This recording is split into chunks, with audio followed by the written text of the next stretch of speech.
Sejam bem-vindos à Fonte São Paulo. Este é o nosso canal do YouTube. Mas se você está a fim de somente escutar a mensagem, não tem problema. Também temos ela disponível no nosso Spotify. O link está na descrição do vídeo.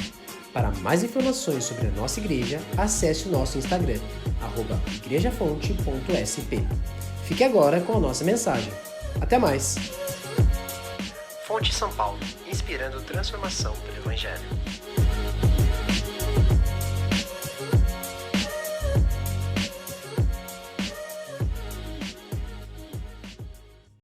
Bom dia, sejam todos bem-vindos à Fonte São Paulo. É um privilégio para nós receber todos vocês aqui, reencontrar todos vocês mais uma vez.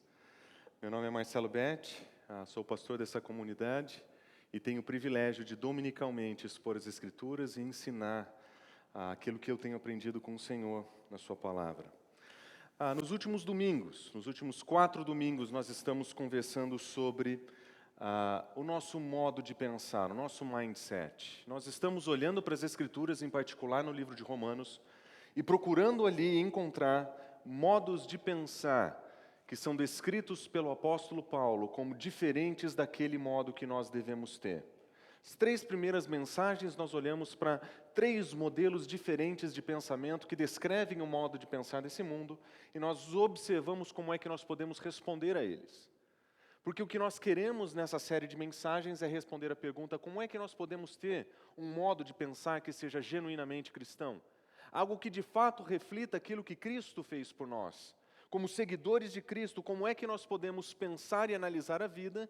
Como é que nós podemos estabelecer princípios e valores que sejam coerentes com o Evangelho de Cristo Jesus, para que nós possamos lidar com quem nós somos e com as deficiências e as disfunções que nós carregamos? Nas primeiras mensagens, nós observamos que as disfunções percebidas no mundo são vividas de maneiras diferentes. Tendo revelação de Deus apresentada na natureza, no coração e até mesmo nas Escrituras, as pessoas respondem aos seus problemas e aos seus dilemas de maneiras diferentes. Nós observamos que aquilo que nós chamamos de mindset mundano, o que pertence ao modo mais comum de pensar desse mundo, as pessoas abraçam suas disfunções e encontram suas identidades ali. Então a sua imoralidade, a sua idolatria, o seu modo de pensar é o que define quem eles são. E porque eles são definidos desse modo, eles abraçam suas disfunções e assim eles vivem. Outros preferem disfarçar suas disfunções e funcionam muito mais como moralistas. Eles têm a revelação de Deus, eles conhecem a revelação de Deus, mas eles ainda assim tentam disfarçar e ao invés de encontrar as respostas para os problemas que eles sabem que têm interiormente, eles encontram um modo de apontar o erro na outra pessoa. E eles conseguem discernir o certo e o errado, mas embora saibam a diferença entre o certo, o errado, o bom e o ruim, eles têm no coração um dilema que os faz escolher aquilo que eles mesmos não aprovam. Mas existe um pior que esses dois, que é o religioso, que tendo conhecimento da Escritura, no caso de Paulo em Romanos, os judeus, aí eles poderiam responder de maneira adequada a esse Deus, mas da mesma maneira eles respondem fracassando as estipulações da lei. Por acreditarem que, por serem especiais e escolhidos, eles eram melhores. E porque eram melhores, eles não entendiam que eram igualmente passíveis do juízo de Deus. E quando nós olhamos para esses diferentes modos de pensar, nós percebemos que nós, mesmo tendo conhecido o Evangelho, nós também podemos correr o risco de absorver esses modos de pensar e começar a definir as nossas vidas pelos mesmos critérios que esse mundo define. E nós queremos definir as nossas identidades, a nossa identidade, o nosso modo de agir e o nosso modo de pensar, baseado em valores que não condizem com o Evangelho. E nós sabemos que nós temos revelação suficiente de Deus na natureza, em nós, na Escritura, mas nós conhecemos a Cristo Jesus. E aquele que conhece a Cristo Jesus, de fato, não consegue olhar para si mesmo e não se ver pecador. Não se reconhecer cheio de defeitos e disfunções. É impossível conhecer a Jesus verdadeiramente sem reconhecer o amor que Deus tem por nós, manifesto na cruz de Cristo Jesus, e a nossa profunda pecaminosidade que precisa do sacrifício amoroso dele. E quando nós entendemos o Evangelho, nós percebemos que o ponto de partida para a nossa vida agora é outro. E nós vemos que o Evangelho está disponível para todos aqueles que reconhecem a Cristo Jesus. Em Romanos capítulo 3 nós lemos: não existe distinção, todos pecaram, não interessa se você abraçou todas as suas disfunções e viveu até o último grau da sua imoralidade. Não importa se você foi um moralista que disfarçou os seus problemas. Não importa se você foi um fariseu religioso. Todos pecaram, é o ponto de Paulo. Não tem ninguém que escape disso. E todos estão destituídos da glória de Deus. Todos nós estávamos aqui. Mas observa, nós fomos justificados gratuitamente por sua graça, por meio da redenção que há em Cristo Jesus. Em Cristo Jesus, qualquer um de nós pode encontrar redenção suficiente. Qualquer um de nós pode ser justificado, declarado justo, ter os seus pecados perdoados e as suas disfunções agora prontas a serem tratadas em Cristo Jesus. Mas para isso nós precisamos adotar um modo de pensar que seja coerente com o Evangelho. Um Evangelho que nós vemos Paulo falar em Romanos capítulo 1. No Evangelho é revelada a justiça de Deus.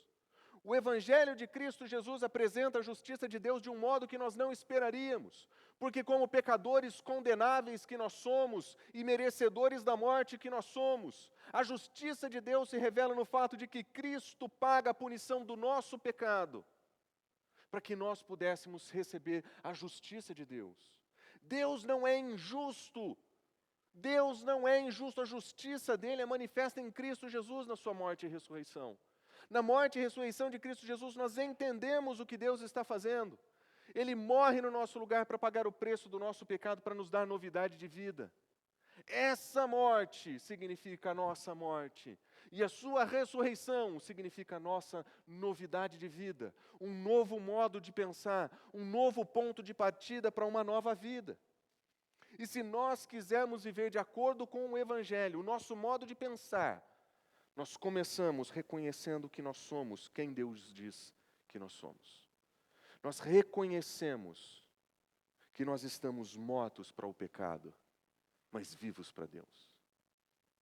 Esse reconhecimento é fundamental porque esse é o mesmíssimo verbo que Paulo usa para descrever que Deus nos considera justo.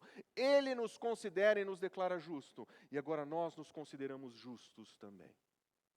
Esse é o ponto de partida. E pecado é a palavra que nós usamos para descrever todos os nossos erros ou todos os nossos tipos de erros. Sejam aqueles que nós realizamos, sejam aqueles que vêm conosco, que estão em nós, as nossas próprias disfunções. E agora nós nos consideramos mortos para isso.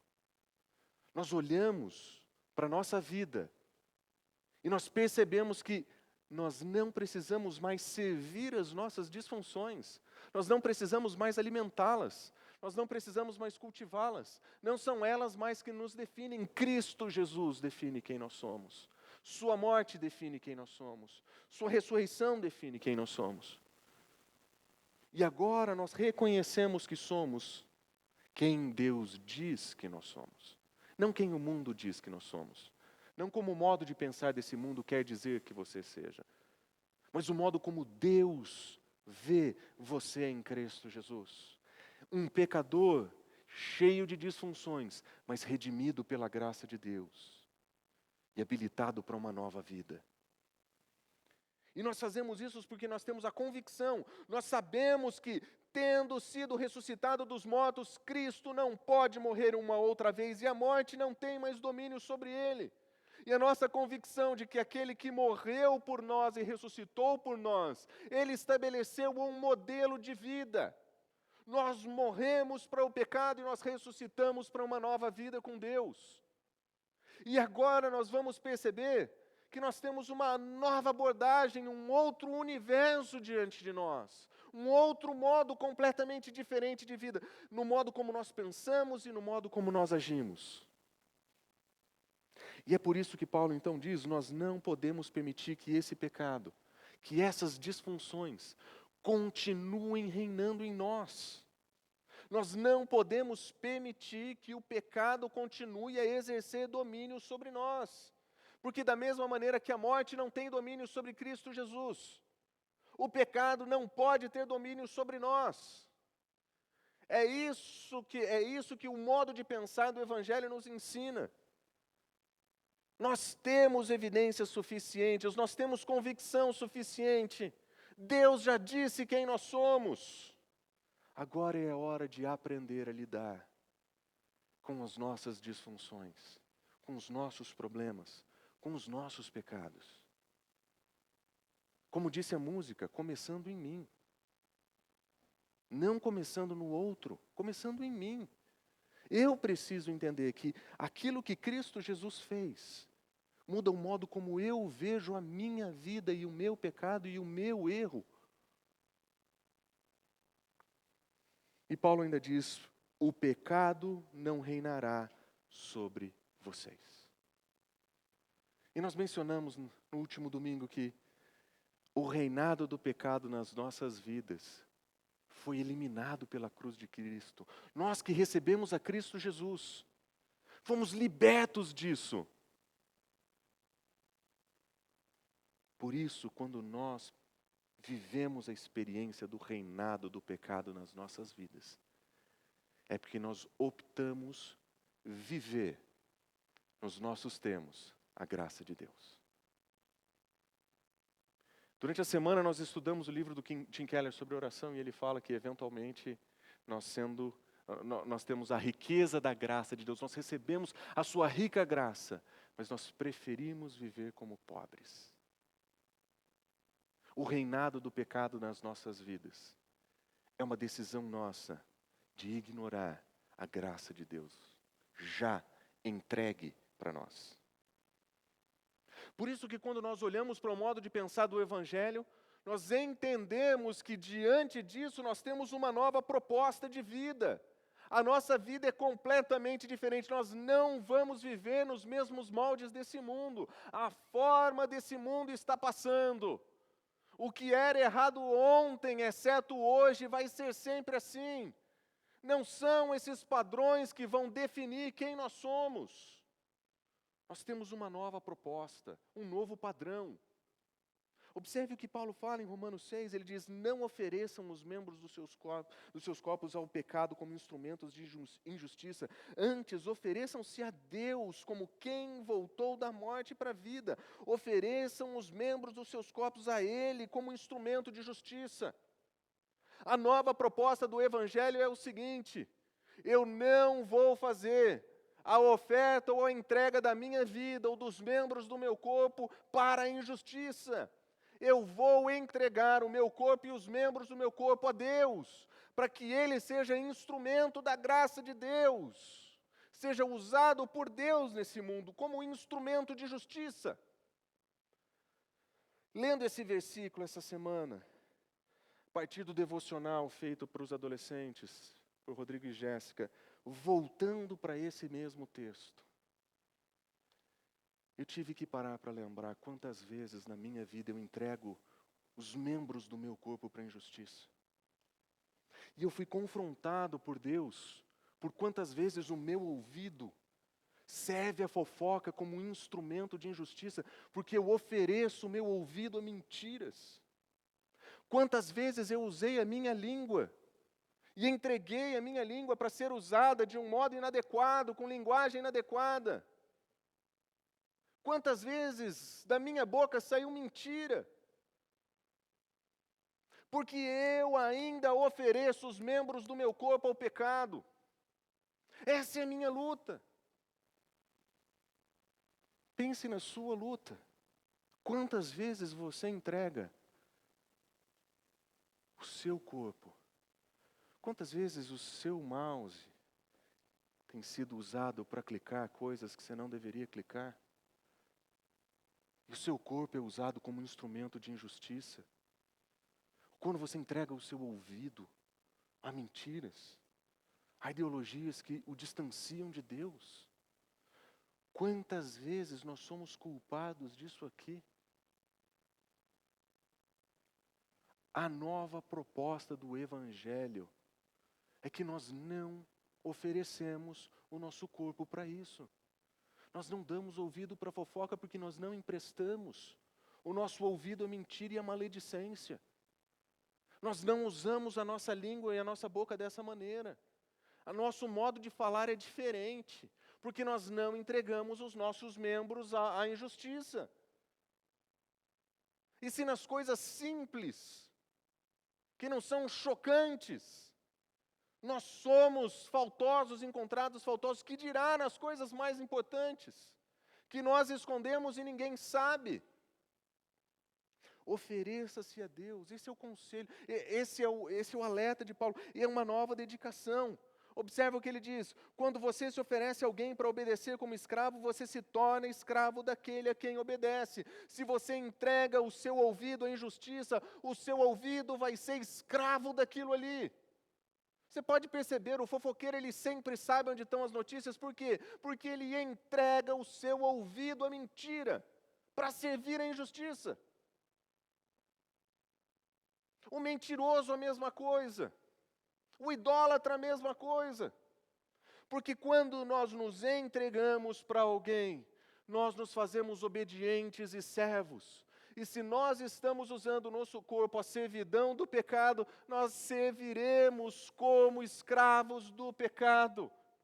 E a ironia é que nós fomos libertos do pecado. Cristo encerrou o reinado do pecado sobre nós, mas nós optamos pela vida pobre, nós optamos pela vida ruim, nós gostamos da nossa miséria e das nossas disfunções. Nós ignoramos a graça de Deus e procuramos um jeito de viver aquilo que nos satisfaz, ou aquilo que nós procuramos satisfação. Mas se nós oferecemos os nossos membros a Deus, se nós nos entregarmos a Ele, em obediência a Ele, nós seremos servos da justiça. Uma nova proposta, uma nova dedicação, um novo modo de vida. Eu sou um servo de Deus a serviço da justiça. Eu sou um escravo de Cristo Jesus, obediente a Cristo Jesus e o seu senhorio. E agora eu vou viver uma vida que seja compatível com isso. Uma nova obediência, graças a Deus, porque embora tenham sido escravos do passado, observe, Paulo vai dizer, tenham sido no passado, antes de Cristo Jesus, vocês eram escravos do pecado, mas não mais. Vocês passaram a obedecer de coração. Existe uma mudança, a fé produz uma mudança, a fé em Cristo Jesus produz uma mudança que gera obediência. Nós temos um novo Senhor, um novo Mestre, nós somos escravos de um outro dono. E nós respondemos com obediência, porque nós somos libertos do pecado, e nós somos agora escravos da justiça. É isso que nós somos, é isso que significa ser justificado. Nós somos declarados justos diante de Deus, sim, mas porque nós somos declarados justos diante de Deus, nós somos agora escravos, servos da justiça. Nós temos um novo Senhor, um novo modo de vida, uma outra perspectiva. E agora que vocês foram libertos do pecado e se tornaram escravos de Deus, o fruto que vocês colhem leva a santidade. Santidade é a palavra que descreve o oposto de disfunção. O pecado nos leva à injustiça e às nossas disfunções, mas santidade é aquela característica que Deus tem, e só Ele tem, de ser separado de tudo e de todos, como aquele que é perfeitamente bom. E se nós entregamos as nossas vidas a Deus, e nós nos fazemos escravos, e se nós temos a oportunidade de servir a justiça, então o fruto disso é o quê? Uma vida que seja compatível com o caráter de Deus. A dica de Paulo para nós aqui é a seguinte: se hoje a nossa vida não reflete o caráter de Deus, é porque em nós ainda existe uma oferta dos nossos membros para a injustiça. Ainda existe em nós uma oferta para aquilo que não agrada a Deus, para aquilo que é contrário a Ele. E nós precisamos nos oferecer a Deus, instrumentos da justiça, escravos da justiça, e então nós vamos ver o Senhor modelar o caráter dele em nós. Isso não acontece do dia para a noite, isso é um processo. É um processo que, pela graça de Deus e por um modo de pensar que seja orientado pelo Evangelho, nós podemos desfrutar com Cristo Jesus. Porque é isso que nós somos. Nós temos que considerar o que nós já somos em Cristo Jesus. Nós somos libertos. O pecado não domina sobre nós, isso é o que nós somos. Mas a verdade é que nós nem sempre estamos assim. Na verdade, nós nem sempre vivemos de acordo com aquilo que nós somos. Nós enfrentamos novos dilemas agora. Porque o Evangelho, ele abre uma nova oportunidade para nós olharmos para a vida. Ele abre um novo horizonte para nós. Nós não consideramos mais somente o que é certo e o que é errado. Nós não consideramos mais somente aquilo que é bom ou ruim. Nós consideramos aquilo que representa o caráter de Deus. Considere por um momento uma oferta para você de emprego. Se você vivesse de acordo com os padrões desse mundo, você diria: essa proposta de emprego é boa ou ruim, baseada nos critérios da oferta. Você diria bom ou melhor, ou ruim ou pior, baseado naquilo que ela te desafia, o que ela te propõe. Se você tem um plano de carreira, essas informações fazem parte. Se você tem um planejamento financeiro, essas informações fazem parte. Se você tem filhos perto de entrar na faculdade, isso vai fazer parte da sua avaliação daquilo que é certo ou errado, bom ou ruim. Mas se você entende o Evangelho, você começa a se perguntar as coisas em uma dimensão maior. É isso que Deus quer para a minha vida. Não é só errado e certo. Não é só ruim e melhor. Será que isso é o que Deus espera de mim? Porque com as suas novas prioridades do Evangelho, você sabe que serve primeiro a Deus.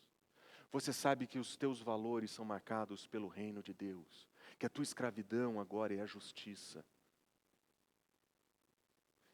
E aquela decisão que pode ser muito boa para o seu futuro profissional, pode ser péssimo para a sua família.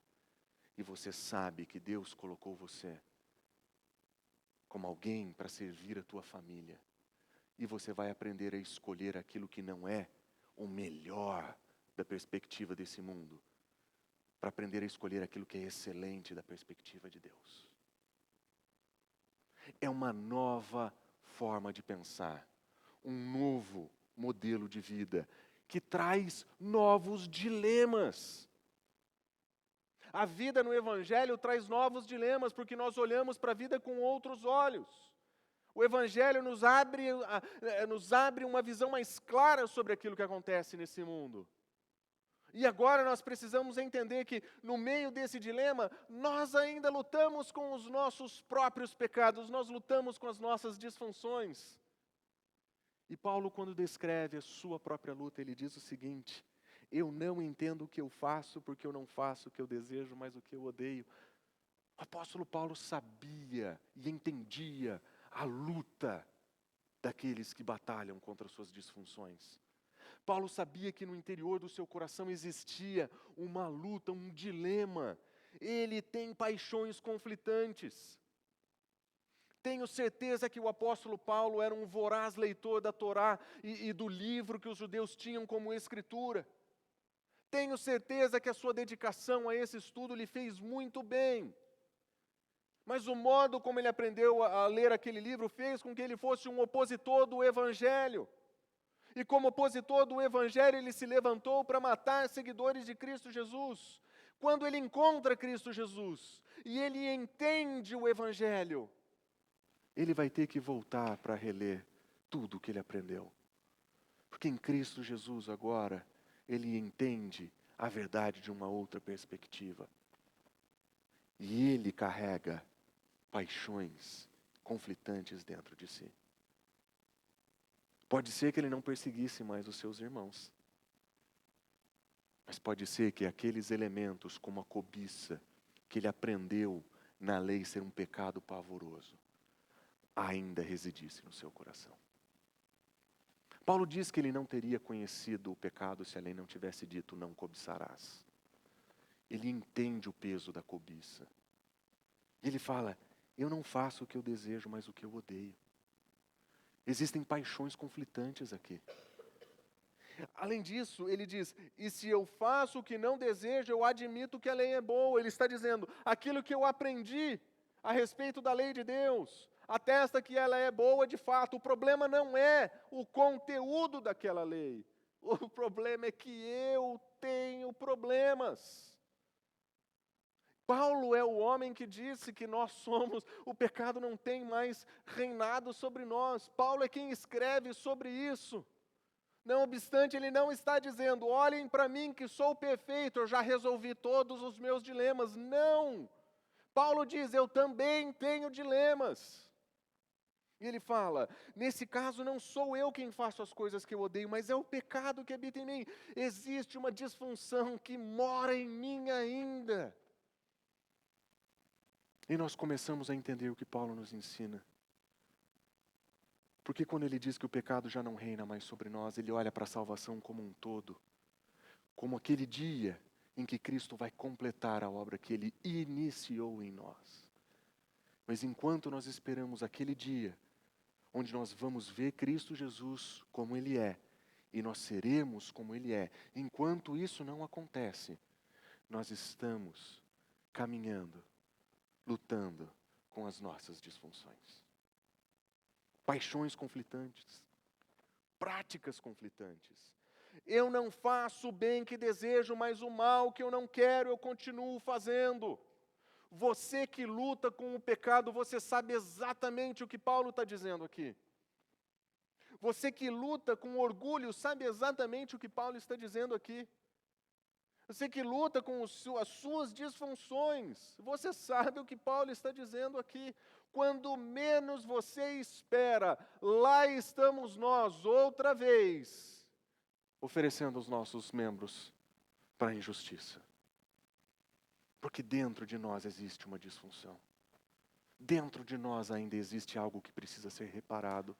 A redenção foi completa em Cristo Jesus, mas os seus efeitos serão completos na eternidade. Nesse processo, nós estamos crescendo em santidade, sendo transformados de glória em glória. Mas esse processo está acontecendo dentro do nosso coração, onde moram as paixões conflitantes.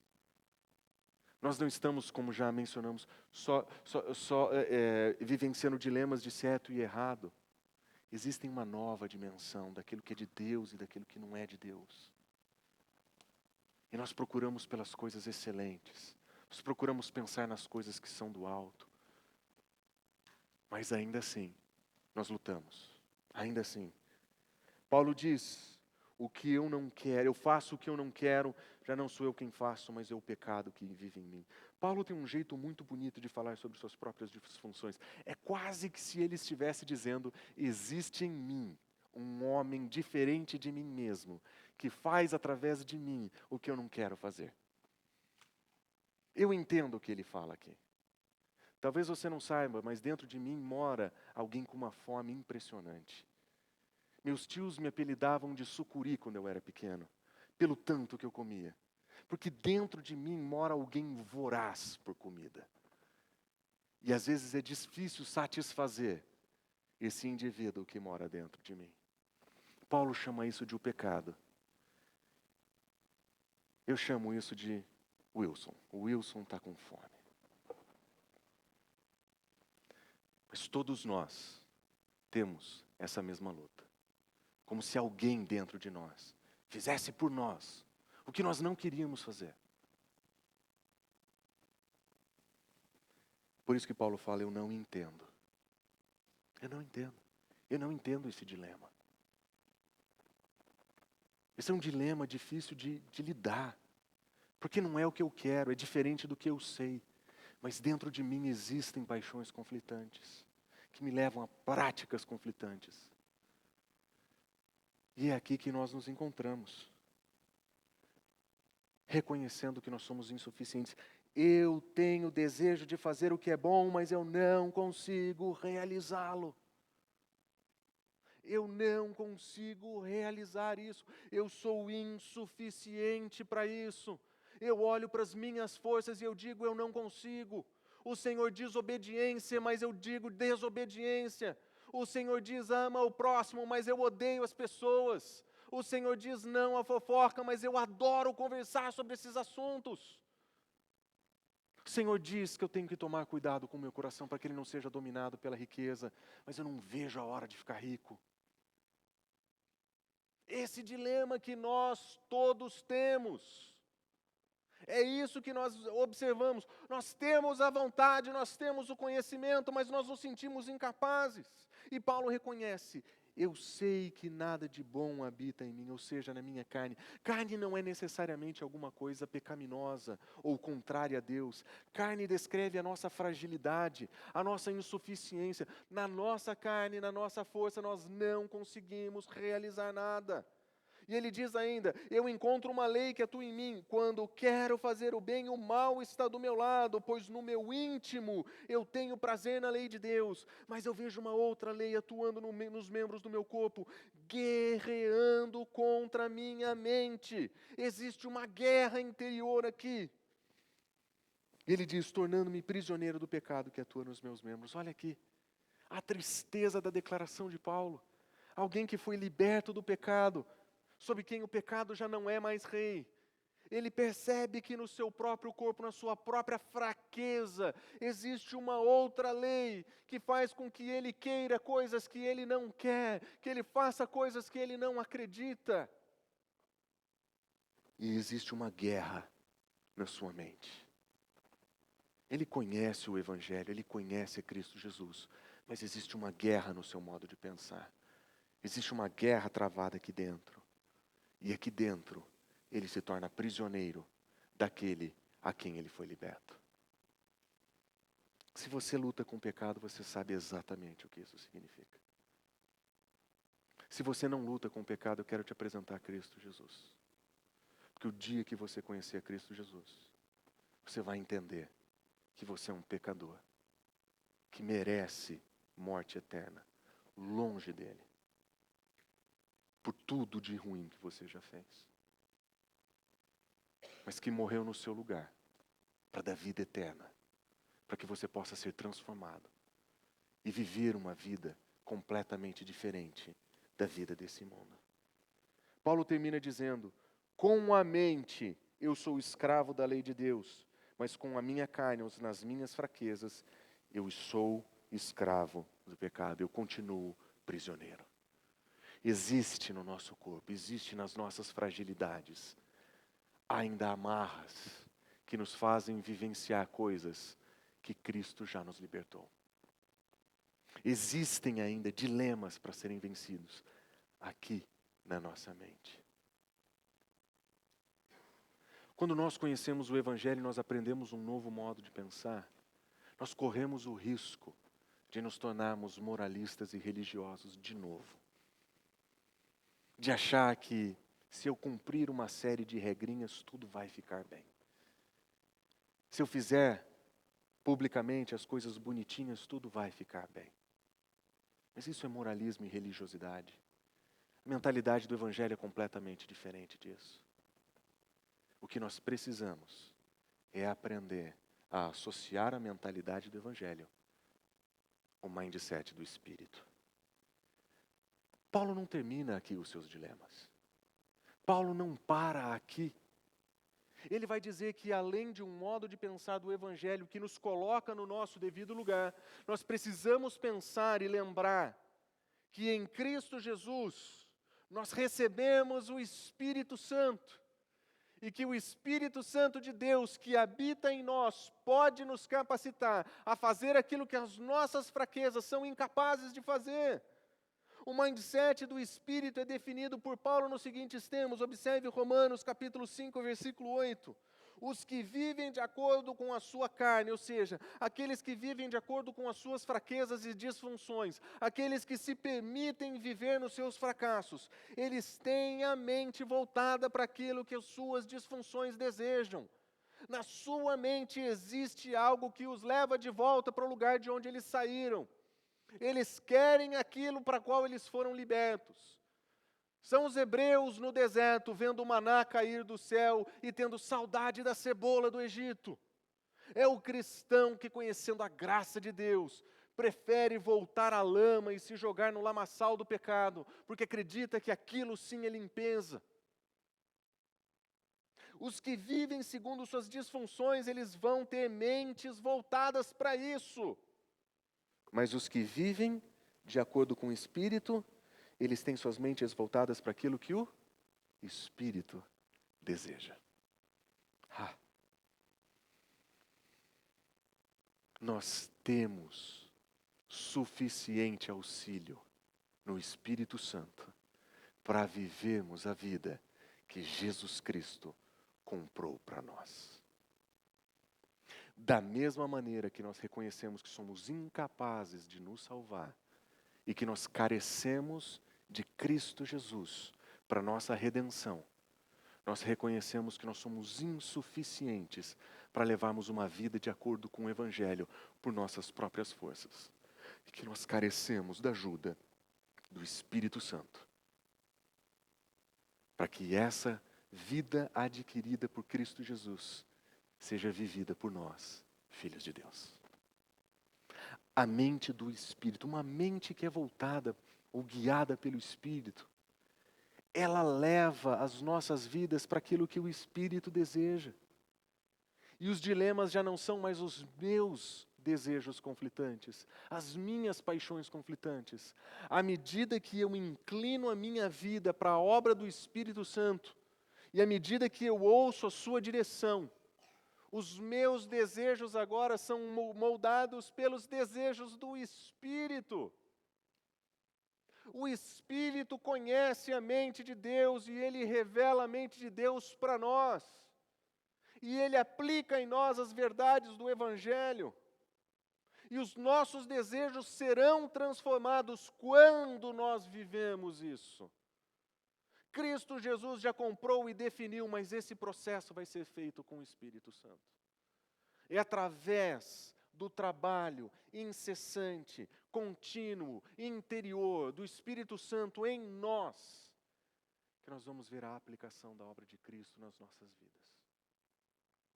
A mentalidade ou mindset dessa carne, ela vai levar você à morte. Se você adotar o modo de pensar desse mundo, você vai ser levado àquilo que se opõe a Deus. Mas se a sua mentalidade for orientada pelo Espírito, você vai desfrutar da vida eterna que Deus já te deu em Cristo Jesus. E melhor, você vai ter paz. Sabe, os seus conflitos interiores serão apaziguados pelo trabalho do Espírito Santo. Serão minimizados pela presença do Espírito na sua vida. Se nós vivemos a nossa mentalidade carnal, fraqueza das nossas disfunções, morte e guerra, conflito, no Espírito nós ganhamos vida. No Espírito nós ganhamos paz. Paulo diz, a mentalidade da carne ela é inimiga de Deus. Não se submete à lei de Deus e não pode fazê-lo. Se você tentar viver a vida do Evangelho na força da sua fraqueza e das suas disfunções, você vai experimentar uma vida cristã fracassada. Porque essa mentalidade, essa disposição da mente, ela é sempre em oposição a Deus, é sempre contrária a Ele. E se você tentar usar esse recurso para uma vida santa, você vai fracassar. É por isso que muitas vezes nós não conseguimos vencer a mentira, a fofoca, a maledicência, o nosso olho ávido a ver o mal. Por quê? Porque nós achamos que a resposta é tampar os ouvidos, fechar a boca ou fechar os olhos, e não é assim. Se você luta com aquilo que você não deveria ver na internet, não é fechando os olhos que você vai resolver. É levando a sua vida de acordo com a orientação do Espírito, procurando a direção do Espírito, para que Ele tire de você o desejo de ver o que você não precisa. Se você luta com o ouvido inclinado à fofoca, não vai ser tampando os ouvidos que você vai resolver o problema, porque na força da sua fraqueza, um dia você vai destampar esse ouvido. É através do Espírito, da nossa vida com Deus, a nossa oferta a Deus, pela gratidão da redenção em Cristo Jesus, e para uma vida que é de fato orientada pelo Espírito dele. Por isso que aqueles que hoje estão na carne, eles não podem agradar a Deus. Por isso que aqueles que hoje vivem a experiência da vida longe de Cristo Jesus, eles são incapazes de agradar a Deus, mesmo nas coisas boas que fazem. Por quê? Porque não foram capacitados, não foram redimidos por Cristo, incapacitados pelo Espírito. Entretanto, esse não somos nós. Vocês não estão mais na carne, vocês já não são mais definidos por suas disfunções, vocês já não são mais definidos pelos seus fracassos, vocês já não são mais definidos pelos seus pecados, vocês estão no Espírito, e se de fato o Espírito de Deus habita em vocês, porque se alguém não tem o Espírito, ele não pertence a Cristo.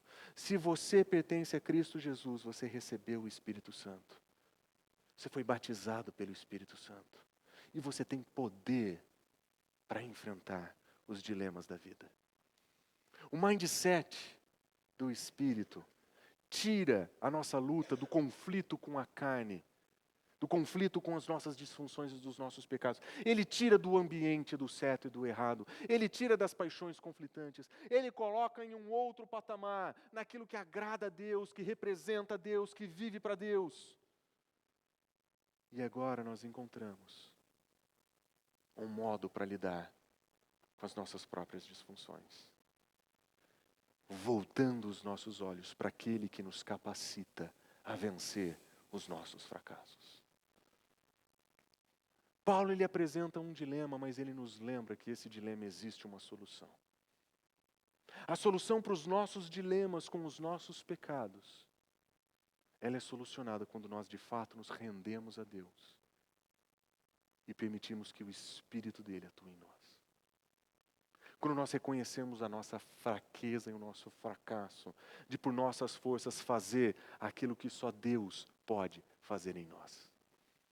Só Deus pode transformar a sua vida. Somente Deus pode fazer com que a sua vida seja parecida com Cristo Jesus. Só Ele tem poder para isso. E é por isso que Paulo, nessa passagem, ele apresenta 3 poderes do Espírito Santo, que são dados por Deus para nós, para que nós possamos viver a vida que Ele espera de nós. O primeiro poder que Ele nos apresenta é o poder da obediência, o poder para obedecer. Paulo vai nos demonstrar que o Espírito de Deus, que foi outorgado por Deus a nós, ele tem o poder de nos fazer obedientes. Lembrem, gente, quando Paulo fala sobre a vida em Cristo Jesus e fala sobre o Evangelho, ele fala que nós somos colocados para uma nova obediência. Nós não obedecemos mais à servidão do pecado, nós não obedecemos mais ao mundo. Nós temos um novo Senhor, uma nova obediência. E nós temos o poder para viver essa nova obediência através do Espírito Santo. Observe, aquilo que a lei foi incapaz de fazer. Paulo falando agora como judeu, conhecedor da lei. Ele diz, a lei era insuficiente. Por quê que a lei era insuficiente? Porque ela estava enfraquecida pelas nossas disfunções. O problema não era a lei, o problema era a nossa condição pecaminosa. Nós tínhamos orientações corretas na lei de Deus, mas nós não tínhamos uma resposta adequada às orientações dele. Mas Deus, então, mostra a sua suficiência para fazer o que Ele deseja, enviando o seu Filho, à semelhança de carne pecaminosa, e assim Ele condena o pecado na sua carne. Percebe? Carne não é propriamente o nosso pecado. Carne é a nossa fraqueza, aquela fraqueza que Jesus Cristo assumiu na cruz. E aquilo que a lei foi incapaz de fazer porque nós éramos fracos, Deus faz, fazendo com que Cristo assuma as nossas fraquezas, a semelhança das nossas fraquezas pecaminosas. Ele assume a nossa humanidade, as suas fraquezas. E Ele condena o pecado ali. Querendo dizer que Ele não somente morre para pagar os nossos pecados, Ele morre para aniquilar as nossas fragilidades e fraquezas, as nossas incapacidades. Deus faz isso através da suficiência de Cristo Jesus, que oferece um sacrifício suficiente para redimir pecadores. Mas observe, a fim de que essas justas exigências da lei fossem plenamente satisfeitas em nós, que não vivemos segundo a carne, mas segundo o Espírito de Deus. Agora esse evangelho é aplicado a nós, a morte de Cristo é aplicada a nós, e o alvo da lei, das exigências de Deus, fossem plenamente satisfeitas em nós, através do poder do Espírito Santo, porque nós somos capacitados por Ele para uma vida de obediência. É nele que nós vamos viver os benefícios da salvação conquistada por Cristo Jesus. O Deus que salva a todos, redime os que creem em Cristo Jesus, e aqueles que são modelados pelo Espírito vivem as exigências dele. O Deus Trino está operando em nós. Ele mandou o Filho, mas Ele mandou também o seu Espírito. Se nós vivemos segundo o Espírito Santo, as justas exigências da lei serão cumpridas em nós.